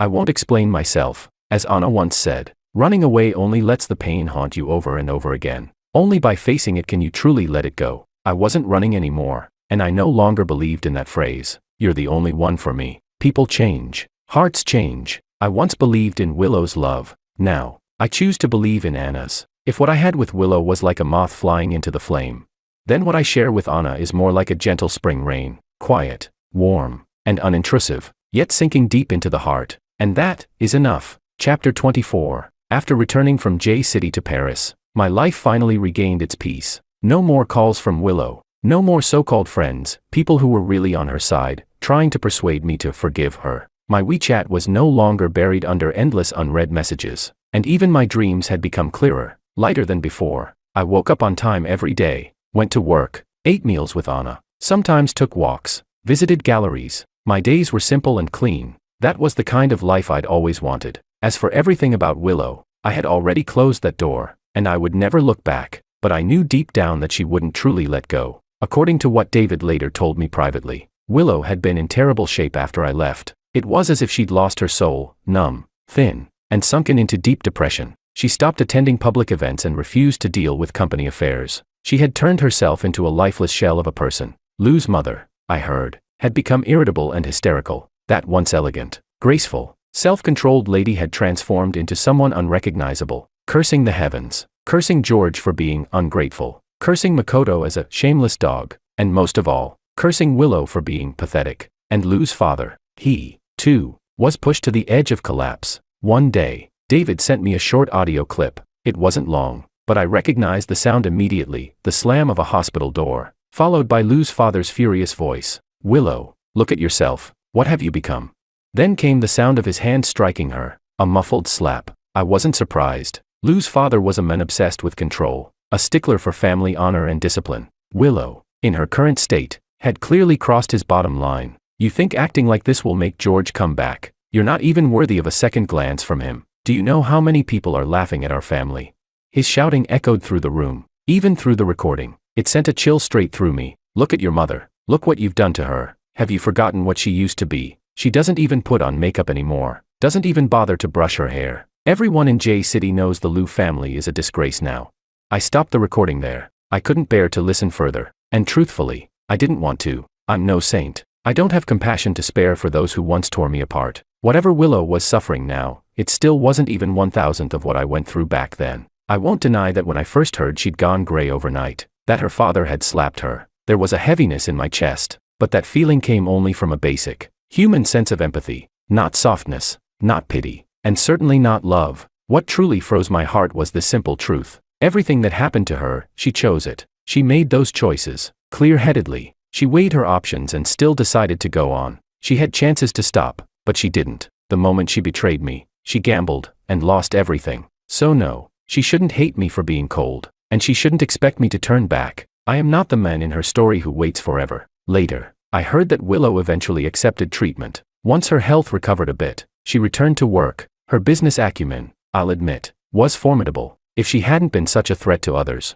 those people wouldn't have ganged up on her when she was at her weakest. When she came back, she struck back hard, taking down one powerful family after another. Several companies went bankrupt, losing everything. Eventually, those same people had to bow their heads, offering apologies and money just to make her stop. The Lou family's reputation, it seemed, could finally lift its head again. I don't know if her parents ever believed, even for a moment, that she'd moved on. But when they tried to arrange a blind date and she exploded in rage, I think they finally understood. She hadn't healed at all. She'd only buried her pain deep inside. She spoke to no one. Aside from work, she lived in complete solitude. Every night, she went home and lay on the same bed I once slept in. She had once said, "If I ever betray you, I'll grow old alone." It seems, she still remembers. The Lou family's business had expanded overseas, and their first stop was Paris. When someone first mentioned it to me, I didn't pay much attention. Not until one day, when I wandered into a newly opened Chinese restaurant, and tasted a bowl of noodles that felt painfully familiar.